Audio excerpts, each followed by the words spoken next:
Good morning once again, and thank you for joining us. So, before we dive into the session, let me provide a brief introduction about my company. ACME Group has established itself as a trusted tax and financial solution provider across the GCC region and Egypt. We are committed to delivering high quality solutions tailored to the needs of various businesses across different industries. Our focus is on quality and expertise has allowed us to build a long-term relationship with our clients.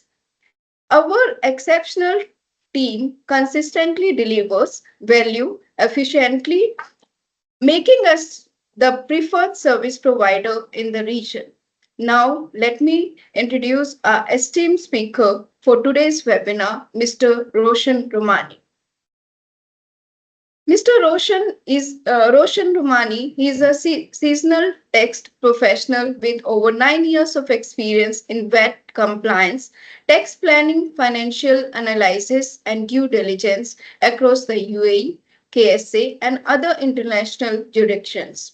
Known for his analytical acumen and strategic approach, Roshan has successfully led VAT teams, managed complex tax portfolios, and ensured compliance with diverse tax authorities. With a strong academic foundation in his finance and international business, he is bringing a result driven mindset and a proven ability to deliver value through a practice, tax solutions, and regulatory adherence.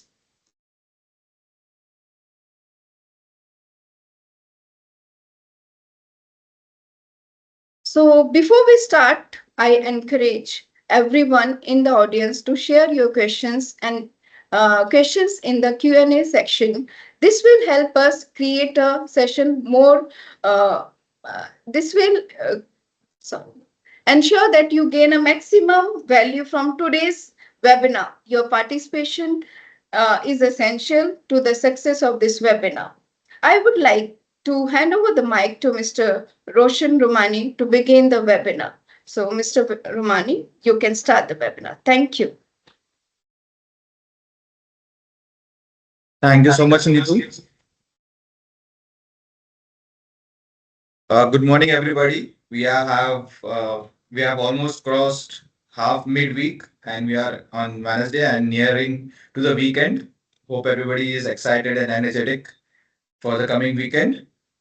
In this webinar, we will be talking about the FTA audits. What are the things that we need to look into while FTA audit takes place, the process, step by step, systematically, what are the documentation that is required, what do we need to do during the FTA audits, and once FTA audit is done, what are the steps that you can take to challenge the FTA audit or the assessment, and how can we also help in this FTA audit. So we'll begin with our first slide, please. Before that, there's one before we start our presentation, there's one question. What will be the penalty for obstructing a tax audit? So you must be knowing whenever there's an tax audit going on, there is some kind of penalty. So I want that the question will be in your chat and you can answer it. So your time to answer this starts now. You have 30 seconds to answer this.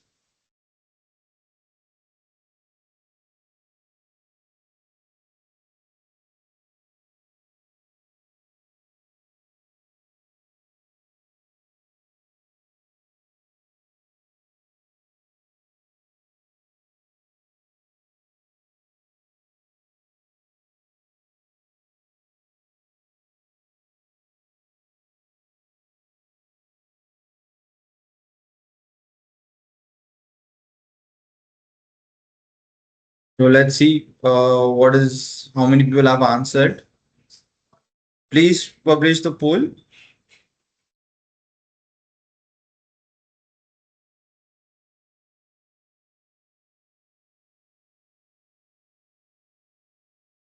Are we not able to see the poll?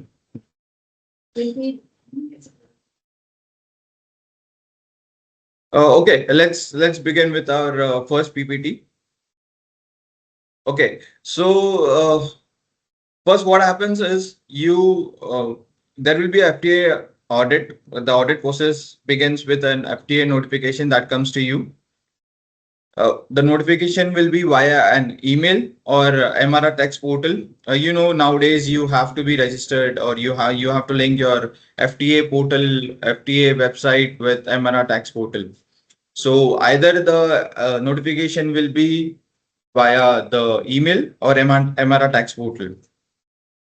And under Article 16(1), FTA may conduct uh, its compliances, and they will notify you on the basis of their selection. Means they will specify that this is the audit period that need to do. For example, the audit period might be from January to March 24. They will say that what are the documents that are required.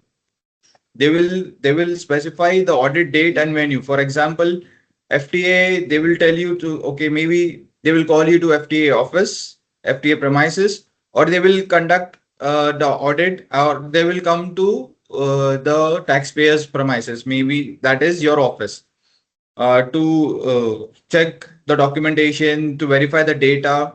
So as you know, there is a proper format or the template that FTA needs. The data should be provided in that particular template. Data should be provided in that particular template, and in that template you will be providing the data that would be like from standard rated. Then you will have your purchases, you will have imports, you will have zero rated, you will have tourist refund, you'll have any adjustment that you're doing during your VAT returns. And as I said, as per the Article 19 of tax procedure, the FTA audit will be conducted during the business hours only. They will notify you before coming to your premises or before conducting the audit. And in certain scenarios where there is a need to extend, or there is a need to extend or go beyond the working hours, it will be done. Then a special permission will be taken from the Director General, that will be the head of the FTA or tax authority. In that scenarios, the FTA or the officer can wait beyond the business hours. So usually it happens during Monday to Friday, and a prior notification or prior notice is given to the audit party on whom the FTA audit is going to take place. We'll go to the next slide, please.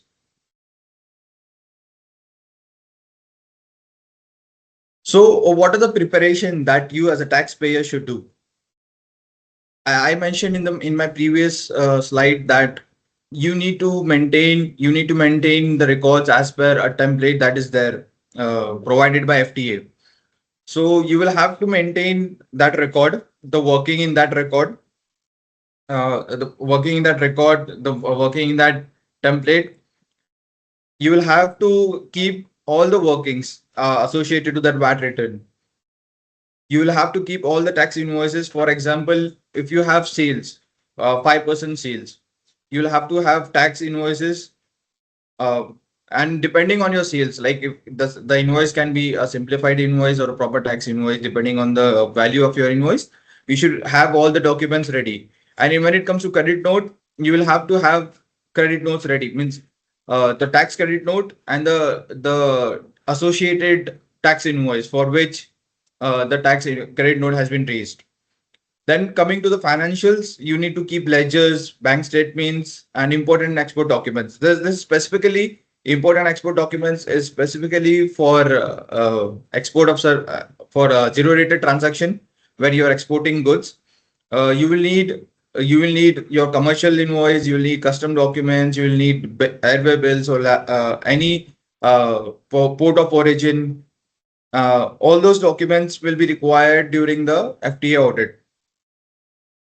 During the audit, how the process works, the process can be on site. As I mentioned, the FTA officer might visit the premises of the taxpayer, or it will be online.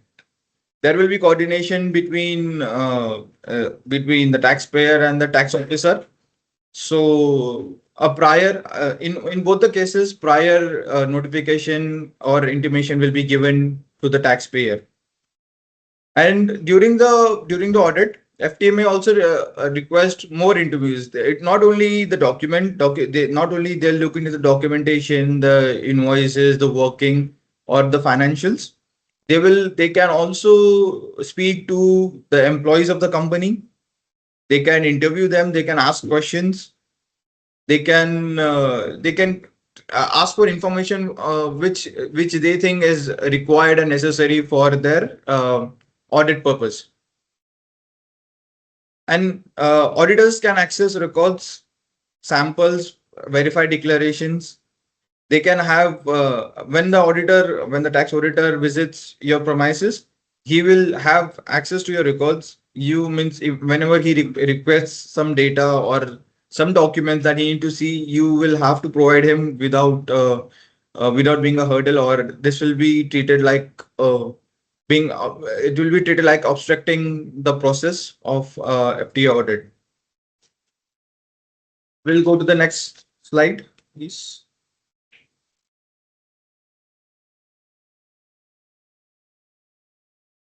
Okay, so as I was talking about more documentation, as and when the FTA audit will be taking place, the FTA officer will be requesting you for more documentation.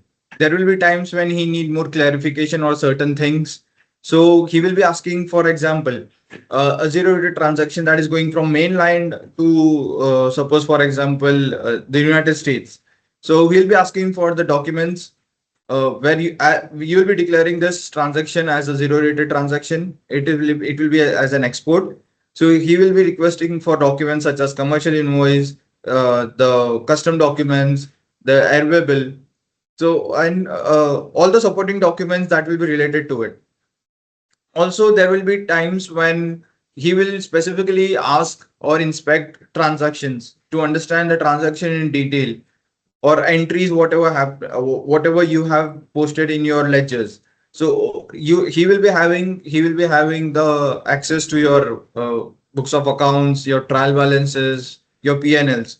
So in case if he has some query, or he needs to understand how the transaction, or how the flow of the money is happening, he will have questions, and you will have to make him understand or provide him the support to assess the transaction. And as I said in my previous slide as well, he has the right to interview the staff to understand more how the company is working, how these transactions happen. In case if he suspects anything that okay, this thing is not as per the FTA guidelines, so he might interview the staff to understand more things, or to understand whether okay, actually if these things are happening, or you are following the guidelines provided by the FTA. And as per what law, what rights you have as a taxpayer, whenever there's an auditor who comes, whenever there's a notification that there's going to be an FTA audit, you have the right that you can ask for his ID. Okay, and you can ask for the audit notice. Whatever you will be getting a notice prior to his visit. uh, attend audit attend audit if of the FTA premises, if in case you suppose your company is based in mainland and you have other warehouses also where the FTA officer is going, you can accompany him for those kind of visits also, and obtain the copies of seized documents. Means you can have the records of what are the documents he is going to keep with him, so that you are also aligned with the process that is going on. You should not hesitate to ask questions whenever there's a FTA auditor assessing your VAT return. The more you ask questions, the more cooperative you are. There will be the function will be smooth. You should ensure fairness, transparency, and you should know your right.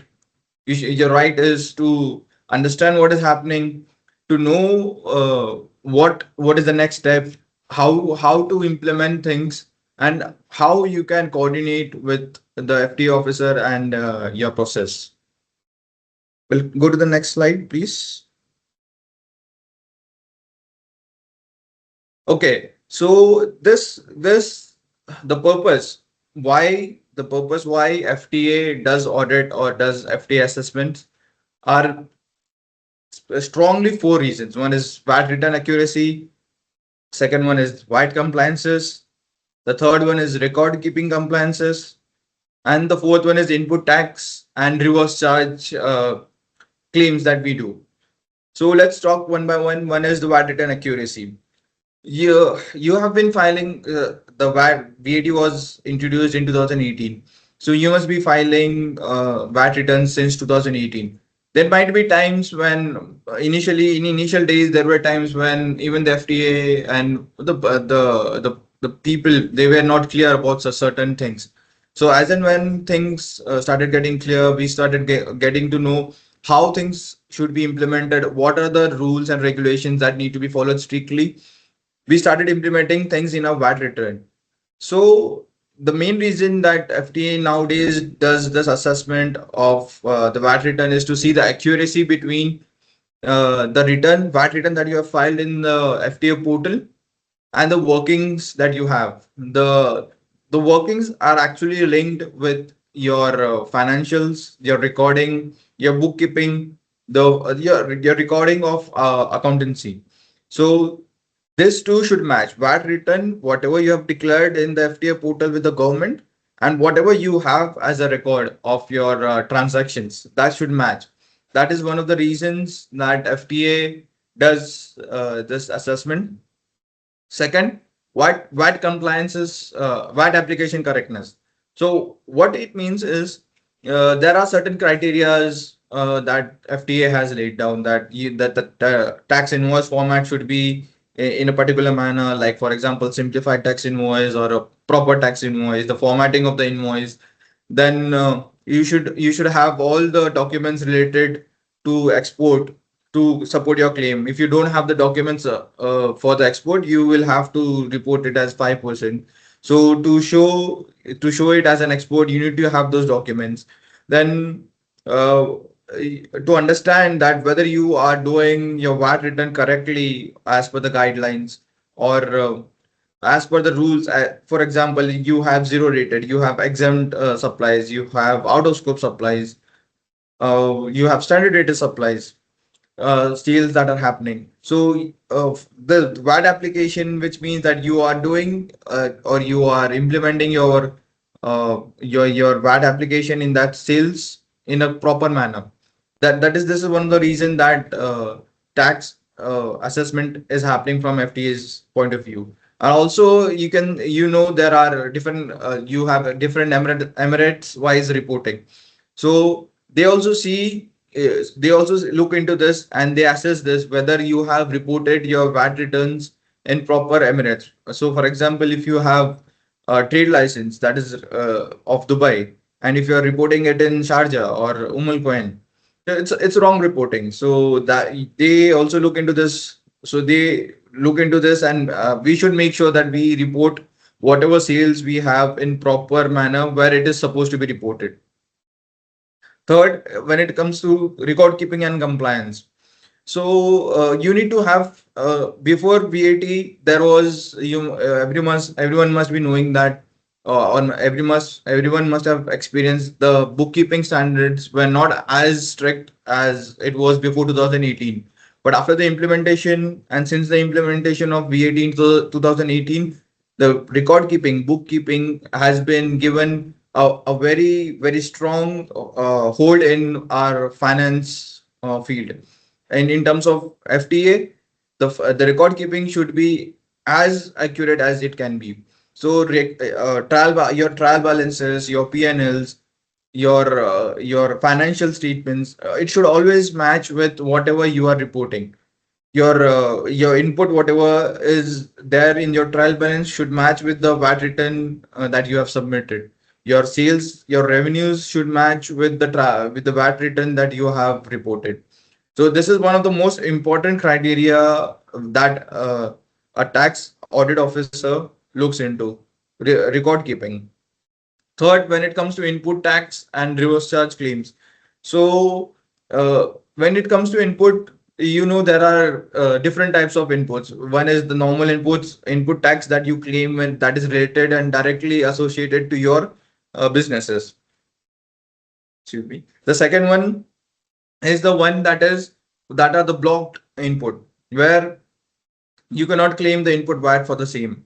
So you need to be very careful when you do the VAT return, and whenever there's an FTA audit going on, they look into this. For example, in input tax, the parties that you give to your employees, or some gifts that you give, or some kind of video, some kind of entertainment that you give to your client. This kind of inputs are not allowed. You cannot take input tax claim, or claim input tax for this kind of transactions. So this is a very, very, very crucial phase or crucial part of the VAT return that an FTA officer looks into. So you need to be very careful and make sure that all the input tax that you claim is as per the FTA guidelines, and these are allowed.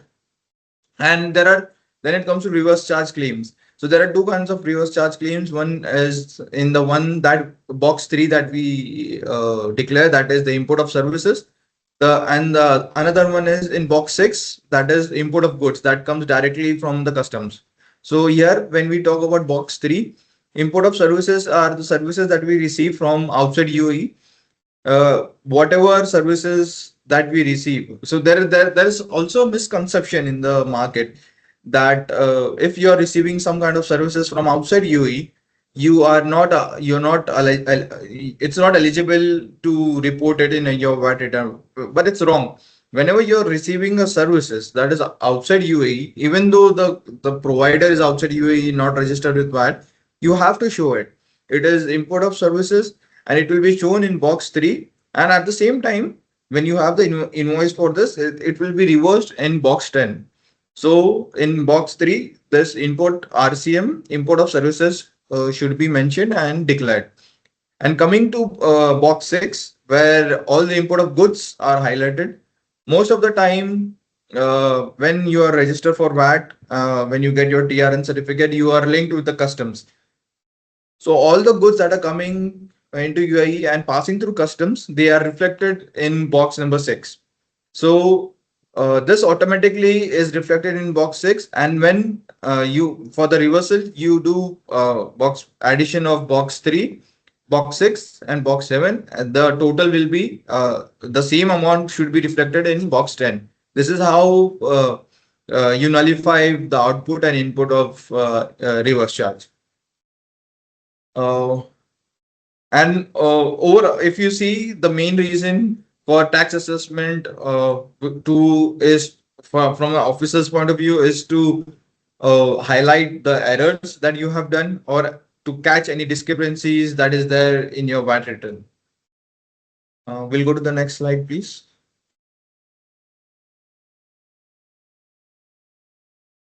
Okay, so we have another poll question coming up. You have 30 seconds to answer this. So the question is, when can the FTA conduct audits? So to explain you better, is there any other day, or in a particular day, or a month where FTA can conduct audits? So to answer this, your time begins now.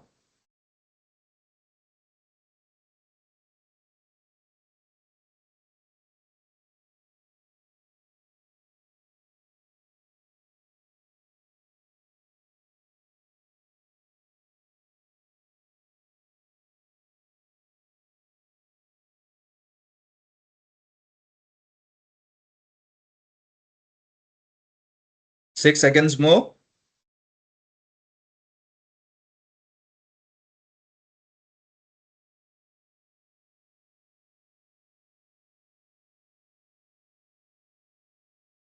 And are we still getting responses? We are still getting responses. Okay, the time is up, and 88% of you guys have answered correctly. That is anytime with a proper notice. FTA will provide you a notice before conducting their FTA audits. But but there are times when the inspection happens in a surprise. There will be a surprise inspection as well. So even that time, FTA has the right to inspect and conduct a surprise visit or surprise check. We can move to the next slide, please.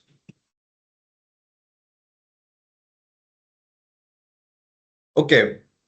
So once the FTA audit is done, FTA officer checks all your VAT returns, your documentation, your transaction analysis is done, your financial statements are checked, and once he completes his FTA audit, the officer will be issuing a preliminary report, audit report, uh, which will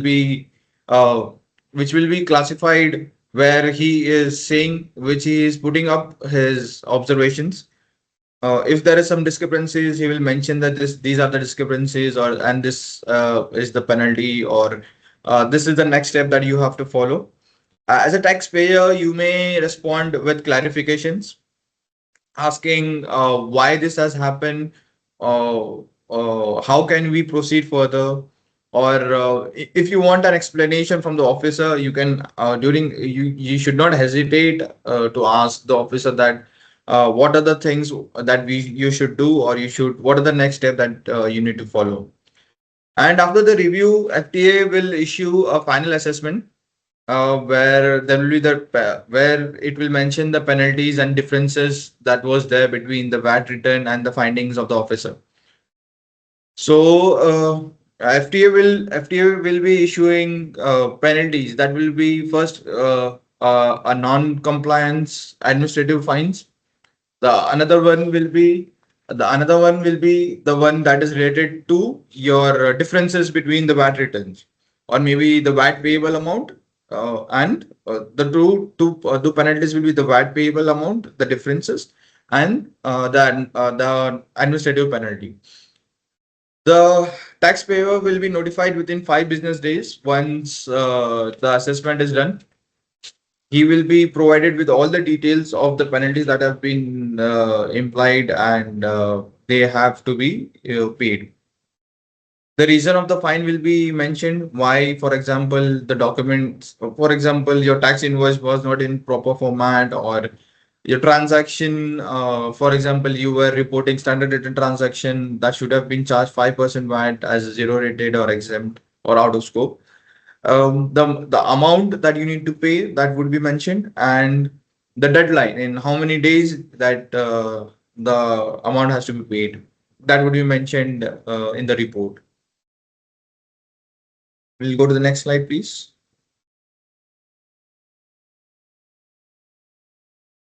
Okay, there's one more poll question coming up for the audience. This would be an interesting one, I believe. What language should be the records recorded in? And your options are there, and your time starts now.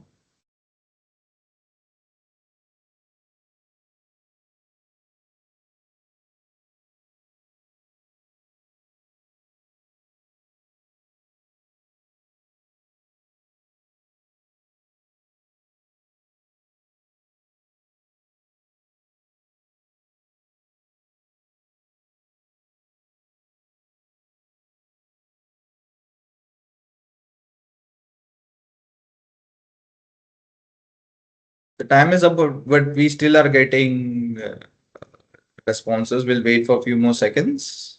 We still are getting responses. It's good to see that the audience are engaged and proactive. It's good to see. Yeah, so we have got, oh my God, there's a tie between two answers, option A and option C. Option A was only in English language now, and option C was Arabic, or with an Arabic translation. Both the options have got 44%. So nowadays they accept the documents in English as well. Earlier it was earlier the rules was the documents should be in Arabic or with an Arabic translation, but nowadays they accept it in English as well. So there's no compulsion of the documents to be in Arabic, and unless and until the FTA officer requests you specifically asking for the document to be translated or to be provided in Arabic. We'll go to the next slide, please.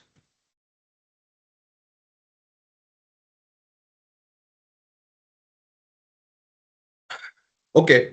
So closing the audit, how will you close the audit? Once the FTA officer provides you with the report saying that okay, these are the findings, these are the penalties that you need to pay. This is the deadline. He mentions the reason of the deadline. He mentioned the reason of the penalties and the next course of actions. So what as a taxpayer, what you should do? You should clear, first of all, you should accept the audit report.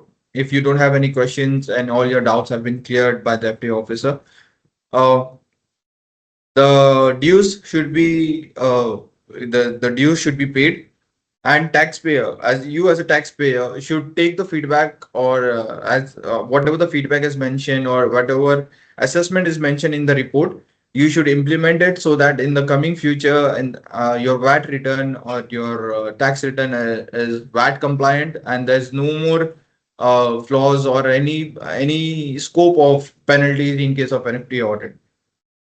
So, so let's talk about how the penalties are being segregated. The penalties are there, which includes non-payment. Maybe uh, you can be penalized for non-cooperation or obstructing FTA officer from doing its work, or giving understatement or a wrong statement, whereas to divert the FTA officer's mind. And apart from this kind of administrative penalties, you will have an assessment, as I mentioned in my previous slide, where I was speaking about the differences. There will be differences, for example, between your output that you have reported in your VAT return and the findings. So whatever the difference will be there, the penalty will be on that differential amount. Apart from the incorrect VAT return penalties and other penalties that will be levied on you. And maybe we should make sure that we FTA, once FTA audit is done. For example, if your FTA audit is taken place, that doesn't mean there will not be another FTA audit or any other audit from assessment from FTA.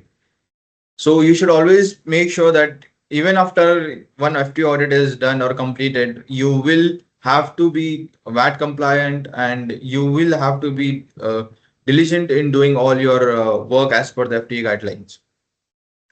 So there will be, so now the penalty depends, varies from your the assessment report that is given, that includes penalties, and also it might extend up to imprisonment or fine up to 1 million dirhams. We'll go to the next slide. What is the next slide?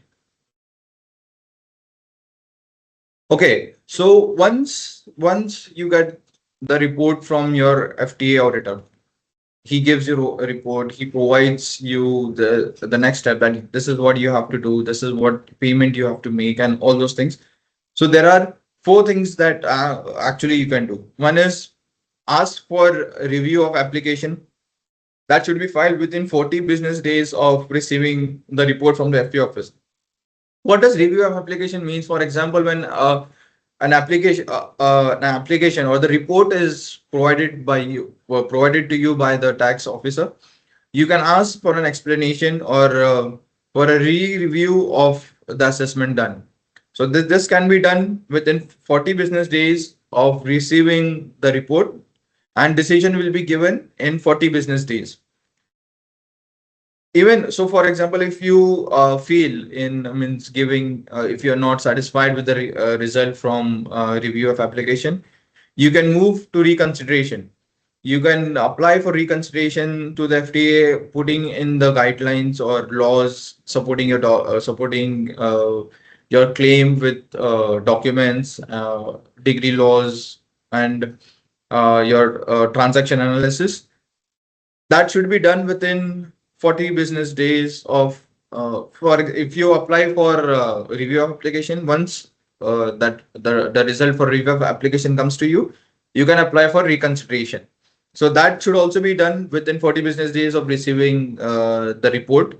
And again, this process will takes 40 business days uh, to get to a conclusion. So in this, even when you apply for reconsideration and you're not satisfied with the result that has come, then you can move on to a higher authority, that is tax dispute committee, where you can challenge the FTA, the reports that have been issued with the by the FTA officer. That it will be, you will have two tax experts, and it will be chaired by a judiciary member who will be looking after your case. Even after that, this is not the last resort. Even after this, even when you find this tax dispute committee report that you are not satisfied with this, you can go to the courts.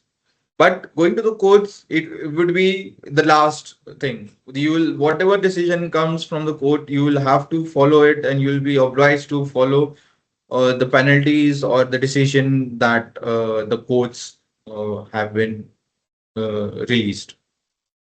We'll go to the next slide, please.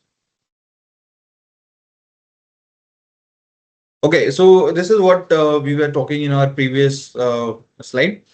If VAT or penalty is due, taxpayer must settle by deadline. So in the report, the FTA officer will be mentioning the deadline to pay a certain amount of penalties, whatever he has mentioned with the description. And if you are not satisfied with it, you can always apply for reconsideration and to the committee, the court, and re-review of the report. This is what we just spoke in our previous slide. We'll go to the next one. Okay, there's one more interesting question, and I believe this is the question that everyone today should know, because it's been a long time that VAT has been introduced, and this is one of the most critical aspect of VAT compliance. The question is how long you should keep the records. Records meaning the tax work paper that you do, the tax invoices that you have, the trial balances, all the financials, everything related to your VAT return. So the question is how long must you keep the record, and the timer has already begun.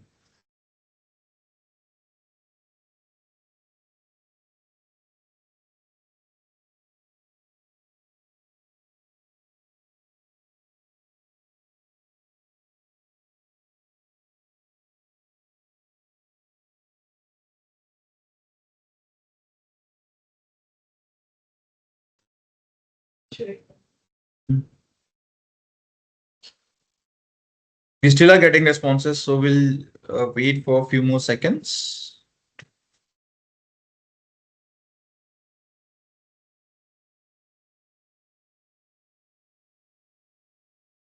All right. So yeah, good to see that most of you are updated with the latest law and the requirements.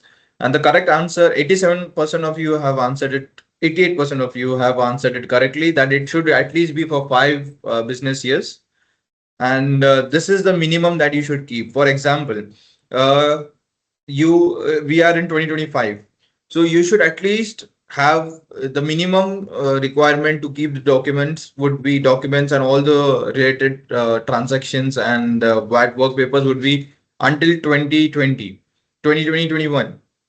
So that is the minimum that you should have the data with you guys. We'll go to the next slide. The next slide.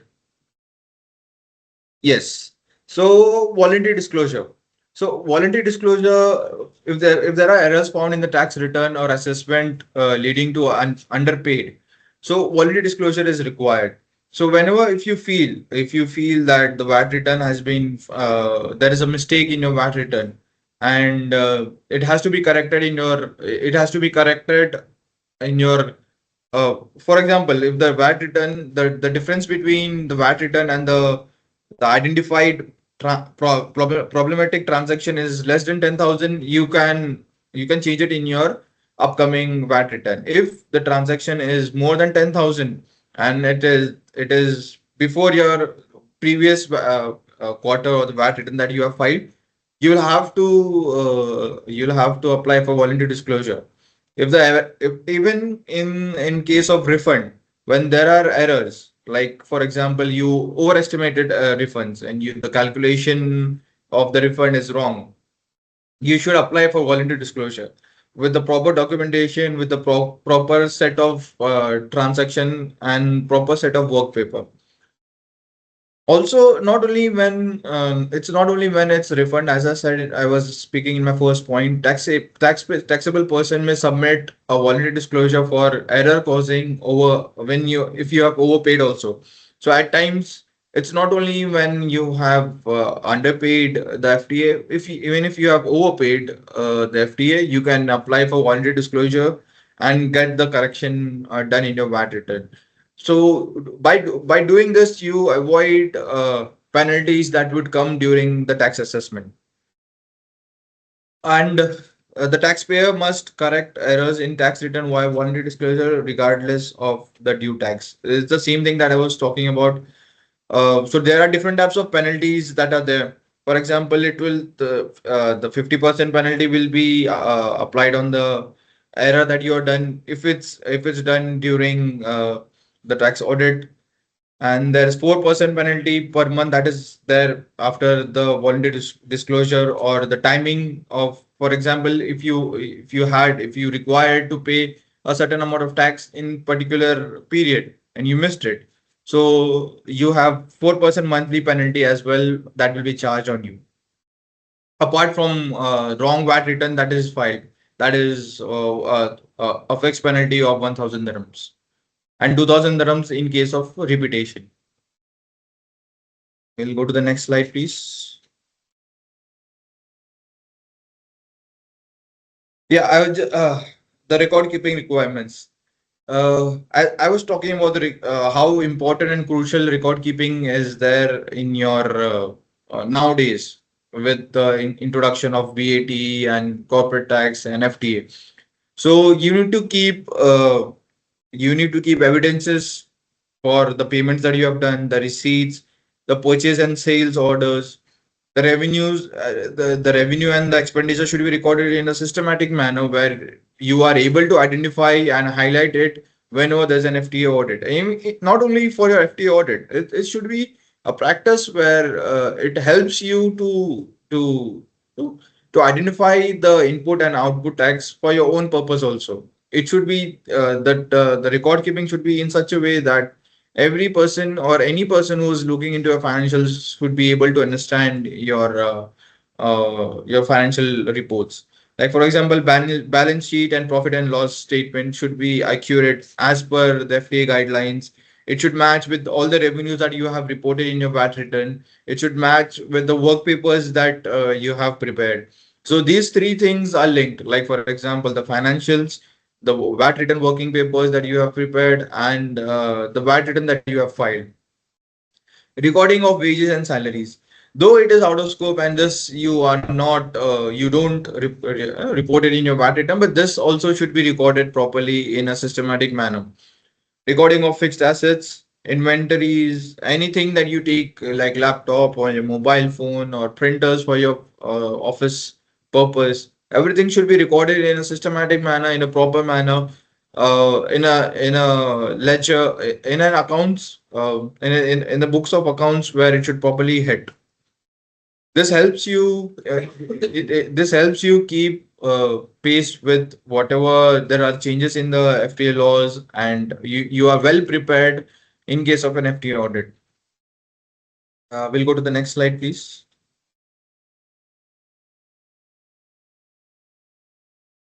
Okay, there's one more interesting question. I think this question, this we had discussed in my previous slides. So let's see how many of you remember this. Um, how many days prior notice do you get from an FTA before any FTA audit, or if whenever FTA conducts an assessment? How many days prior notice do you get from FTA? Your time starts now.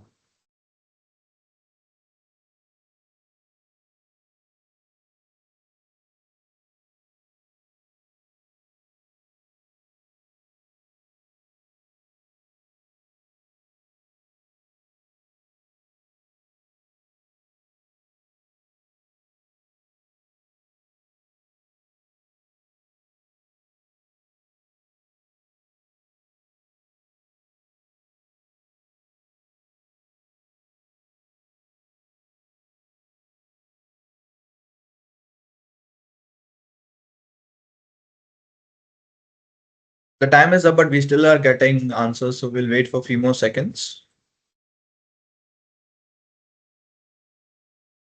Still are getting few more seconds. Yes, guys.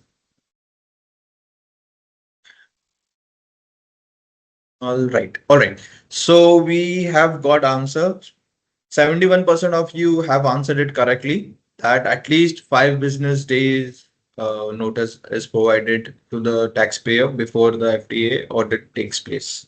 So it's 71% of you are correct. And for 22% of you have answered it as 10 business days. It's not the case. It's just 5 business days.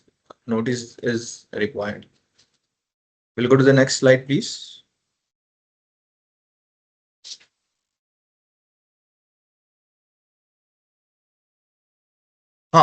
So let's talk about record keeping requirements. In all the documents supporting the entries in the accounts, accounting records and commercial books, including but not limited to, first are the correspondences, invoices, licenses, contracts related to the business. So as I was mentioning in my previous slides, that you need to keep all the records related to the transactions ready. In case of even real estate, you will have to keep the contracts ready to support your transaction analysis support. For example, if you have, in case of real estate, you have 5%, which is commercial, then you have residential income, then you have exempt supplies also, for that is for residential income as well. So to support this claim, support this transaction analysis of yours, you need to have all the supporting documents like invoices, licenses, contracts for a particular transaction, and any documents containing details of any election, assessment, determination of our calculation made by the taxpayer in relation to the tax affairs of its business. For example, how do you calculate, how are you calculating your business's revenue? How are you calculating the expenses that is being done? How are you classifying your expenses, whether this is business expenses or blocked input? It is essential to keep the record and supporting documents for this kind of transactions. If a person failure, I'm emphasizing on keeping records is because if a person fails to keep record of its financial statements and all the records for the transactions, the penalty for non-compliant keeping of record is 10,000 dirhams, and for the second case it's 20,000 dirhams, which is a huge amount. So this can be easily avoided if you keep a record in a proper place. We'll go to the next slide. We have a question. Okay. Yeah. So the period for which record keeping should be kept. As we were discussing in our poll question, that 5 years is uh, important. Only 5 years is the minimum tenure that you should keep a record for a taxable person. And when, for example, uh, if you are into a dispute, like one FTA assessment is done and you are into disagreement with the assessment, you should keep the records for that uh, particular period even after 4 years of after the tax audit has been done. For example, we are in 2025, and if the audit is going on for 2021, and the for example the FTA audit goes on until 25 or 26, it takes time. At times it is stretched, so if it goes into 26, yeah, the 5 years criteria will not be eligible for 2021. But even when, so since this particular quarter or the transaction is into FTA audit or assessment, or it is into dispute, you should keep the records for at least 4 years until the case has been closed or the dispute has been resolved. The same thing, written records for 4 years if notified of a tax audit before period specified.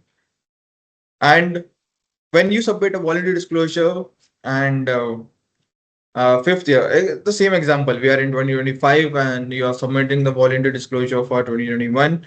And if the voluntary disclosure goes into 2026, so you should keep the records for the particular period of the voluntary disclosure that you're applying for at least a minimum of 1 year before the VD case has been solved. The authority may also request for more accounting records or the commercial books or any other data that they feel that they need to identify and verify. We'll go to the next slide. What exactly it is? Yes. I feel nowadays uh, people are not focused, or they don't take this part of the profile or tax compliant very seriously. The amendment of the data that is there. So you have to upload your trade licenses, your email name, email ID, all those things. Trade license keep on expiring, so you should make sure that the new and updated renewed trade license is uploaded in your FTA portal. The name, in case of a change of address, that should be mentioned, and that should be mentioned. Change of email ID, or the name of the authorized person, that should be mentioned, or that should be amended in the tax profile. It should be done within 20 working days of you realizing that this change has happened. For this also you have a penalty. So in case of change of your legal type, like for example from partnership to LLC or natural person to LLC, or this kind of criteria, this information should also be provided or updated to the authorities on priority basis within 20 working days. The failure of the registrant to inform the authority of any circumstances that requires amendment uh, is subject to fines, and it's 5,000 for the first time and again 10,000 in case of repetition. We'll go to the next slide. Okay, so once this was the entire procedure that covered the FTA audit from FTA officers perspective. When it comes to us, how we can help you in getting yourself ready for this kind of audits is like we provide a comprehensive VAT health check, which is as per the guidelines and as equivalent to the FTA audit, which will help you be ready for any FTA audit that is going to happen in the near future. We will do the same kind of transaction analysis, or transaction analysis review of each and every transaction, be it sales, import, or any transaction, and any and every transaction that is related to VAT. And we will always look into how I told you there are three aspects that are very important in health checks or assessments. That is VAT return data matching with your work papers that you have maintained, and VAT return data matching with the trial balances that is there, and VAT data that is there in the work papers matching with the financials. So we look into all this also when we are doing our health checks, so to help you be ready for all these kind of situations. And also we help you review all the documents that are there related to any assessment, any transaction that is there, any supporting documents that are required, or any other requirements that are there, or many questions that an FTA might ask. And also we help you be ready with the questions that FTA will be asking whenever there's an FTA audit. And at the end, we will give you a report saying that these are the pointers that are very high risk, medium risk, or these are the changes that you need to do to avoid any kind of penalties, any kind of further assessment from the FTA, which will not be in a good side. And not only that, whenever there's an FTA audit, we are ready to help you with the FTA audit. We will help you interact with the FTA officer also and understand his requirements, and we will help you go through the system and the process together. Um, we can go to the next slide. Okay, so you this comes to the conclusion of uh, the the topic that I was speaking on. I hope you have got some insight, and I'm sure you must be having so many questions to ask. And since it's a very critical and important phase and the process that happens, I'm sure this would be very helpful for you. And any questions that you have, I'm ready to welcome and answer.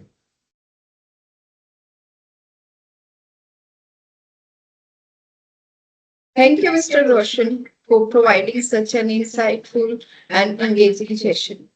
We would now move to Q&A live segment. Before we proceed, I would like my fantastic audience, because our feedback is live now, I would request you to give the feedback, share your valuable feedback, and we will also request you to leave your review but on the Google by simply scanning the QR code which has been provided and displayed on the screen. Your feedback is important to us. Now, I would like to introduce Mr. Austin, who would be addressing the questions which is asked by audience. Thank you, Mr. Austin. I would request you to start the questions. Yeah, hi. Thank you, Neetu. Good morning, everybody. We have some really interesting questions lined up. So the first question is from Mr. I think you're on Akhil. mute, Austin. You're on mute. Am I audible?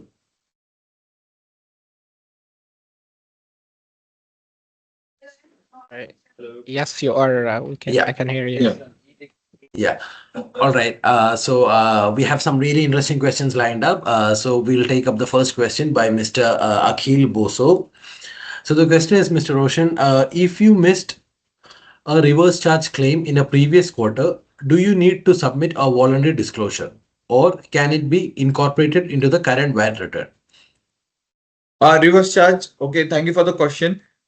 Reverse charge, what I am understanding, Austin, with the question is from import of services, is what I'm understanding, right? Reverse charge for the services.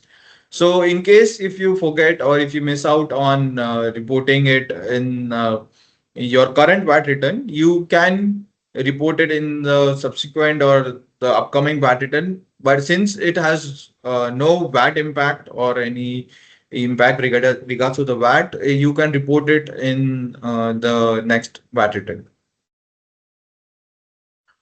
All right. Moving forward, we have another question from Mr. Marcin Bozar. The question is, we have issued intercompany invoice for cross charge with related party. The intercompany agreement between both the parties states that invoices can be settled either by cash or non-cash settlements, that is, netting of balances in both parties within specific timeline. Now the question he's asking is, can the FTA impose a penalty slash or block a VAT refund if there is no payment proof of the mentioned invoice, as it was part of non-cash settlements, as in netting of balances? Okay, so what I'm understanding, thank you for this question. It's an interesting question. First of all, what I'm understanding is both the companies are in the same TRN, in the same VAT group. So there will be two scenarios. One will be if the company is in one tax group, and this another will be even if the company is a group of company with two different VAT groups. So I will speak saying considering first, say if it's in the same VAT group. If it's in the same VAT group and there is some intercompany transaction or cross charging happening, you can net off within your books. you can even if you don't have documents, you only have a debit note that has been raised, it is still acceptable since it's you don't have to raise a tax invoice or it's not subject to VAT. But when it comes to two different, even if it's a group of company and two different TRNs, you will have to charge 5% with a proper tax invoice. You cannot claim the input VAT without a tax invoice. And in this scenario, the FTA will be blocking your refund if you don't have a proper tax invoice and a supporting documents. All right. Moving forward, we have another question from Mr. Zahir. The question is, even if we are in the receivable position and we did not claim refund, can FTA conduct an audit? So FTA, so it's first of all the criteria of choosing or picking someone for FTA audit is not majorly because you're in refund position or you're in payable position. FTA might audit you just on the random basis also, just selection also. So even if you are in refund position and you are not claiming the VAT or claiming back the VAT, there are chances that FTA might have a tax assessment on you, because majority of the time when a taxpayer is in refund position, that's when the FTA conducts its tax assessment. All right. We have another question again from Mr. Akhil Bozo. The question is, for an offshore company that doesn't have a physical office, how will the FTA conduct the VAT audit? Will it be done online? For an offshore company that doesn't have a physical, definitely. So if you don't have a physical company, but the FTA will be conducting its due diligences and assessment via online, and there will be chances that they will ask you to come to their premises with all the documents and the relevant legal transaction analysis.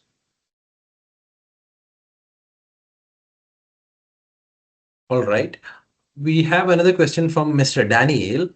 We ignored to classify some zero rated sales in February to April 2024 tax period.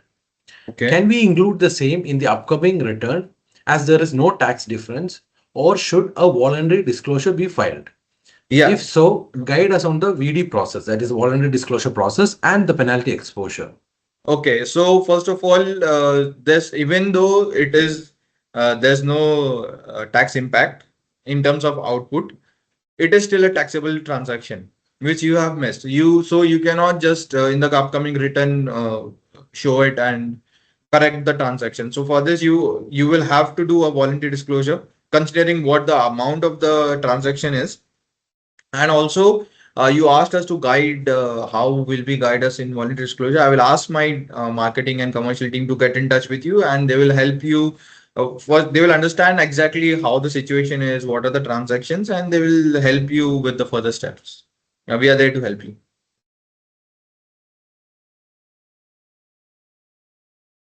All right.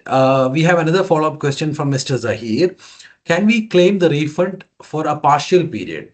He mean to say maybe he have a refund for 200,000 and he only wish to claim 100,000 out of it. I believe that's what he's asking.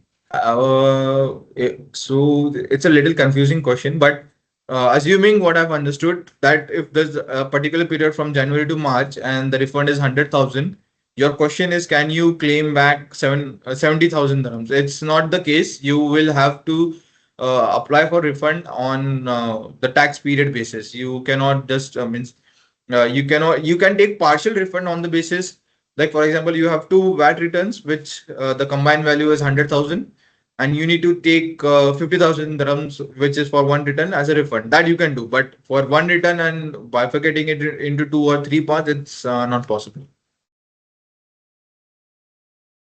All right. We have another question from Zaidi Linda.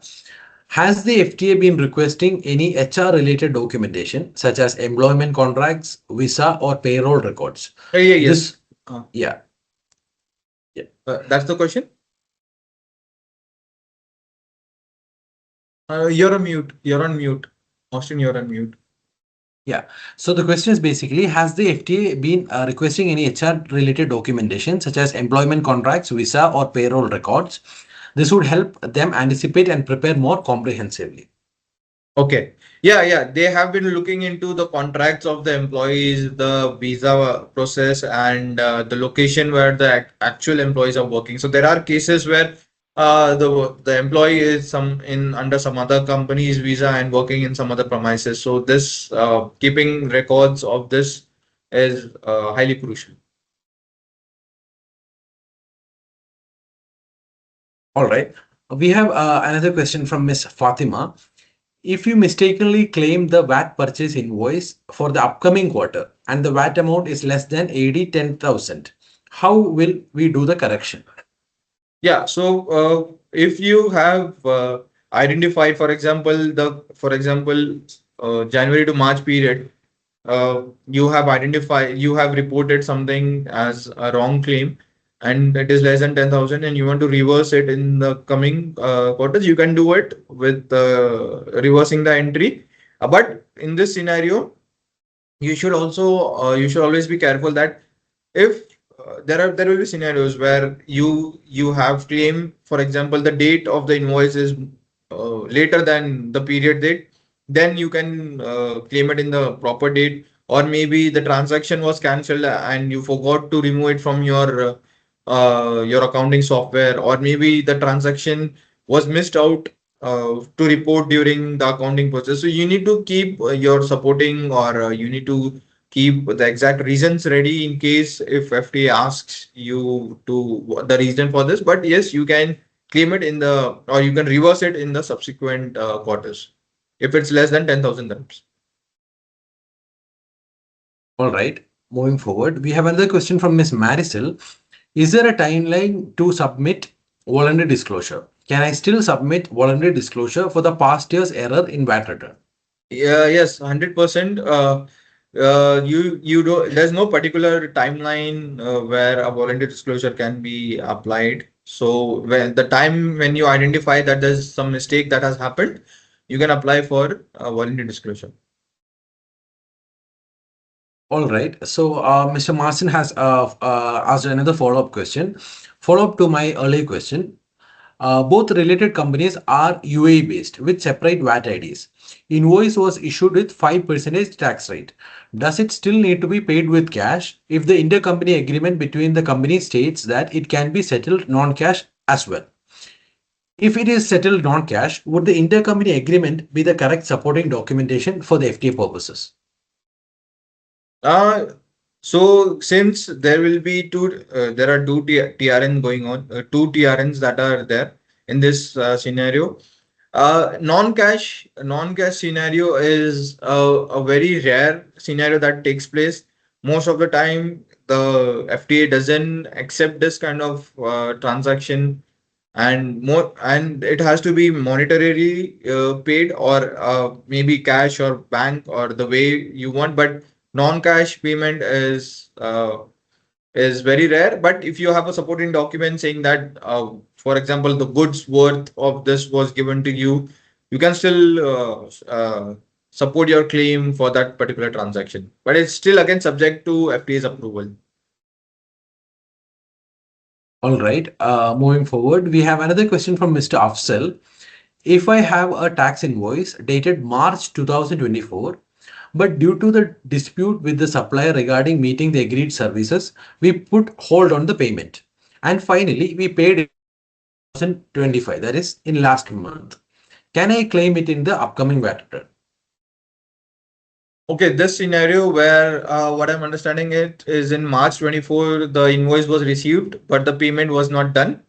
And eventually the payment was done in this year's March, is what I'm understanding. So in this scenario, This year, September. This year, September, last month. okay, means last month. Okay. So in this scenario, since the transaction was in dispute, you will have to you will have to ask the supplier to issue a new tax invoice, or if the payment has been done on. So there are two criteria. Since in the last year, if you have reported this transaction, you should have reversed it in the subsequent return, or whenever you identified that this return, this transaction is not going to go ahead. And second, if the invoice was raised but the payment was not done and it was under dispute, you will have to ask the supplier to raise a new tax invoice with current date and canceling the previous tax invoice. All right. We have another question from Ms. Gulsha. We have an entity which reached mandatory registration threshold in March 2025. However, Okay. we did not apply for VAT registration. Can you guide us on the possible penalties we are exposed to? Yeah, so there will be a late registration penalty since you have passed the threshold in March. There will definitely be late registration penalty. Yeah, but as I mentioned, you have ways where you can ask for reconsideration and penalty waiver. So we can help you in that as well.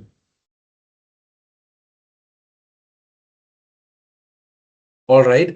So we have our last question for the day. The question is by Mr. Rohit. My company is in a designated zone, that is JAFSA free zone. All my sales are export of goods to other countries. Am I legally obligated to register for VAT? I do have some expenses which I incur input VAT, but it is minimal and I do not wish to claim it. Okay, so if you are in designated zone, first of all the exports that are going outside UAE will be reported as out of scope. It will not be reported under zero rated. Second, considering that you don't want to claim the input VAT, it's up to you.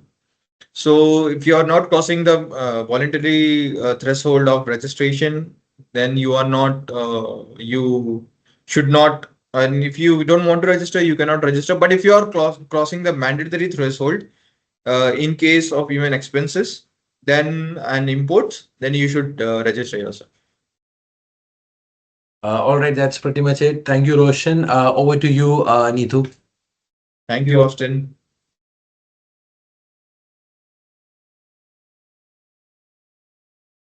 Thank you, Mr. Austin, for delivering such an insightful and engaging session. A big thank you to everyone in the audience for joining us today and contributing this enriching experience. Your presence and active participation have truly made this session more valuable and insightful. We look forward for connecting again in the future webinars. Until then, if you have any queries related to VAT, corporate tax, and excise tax, please feel free to drop an email or call us back on the number provided on the screen. And have a good day. Thank you once again for joining us today. Thank you. Thank you.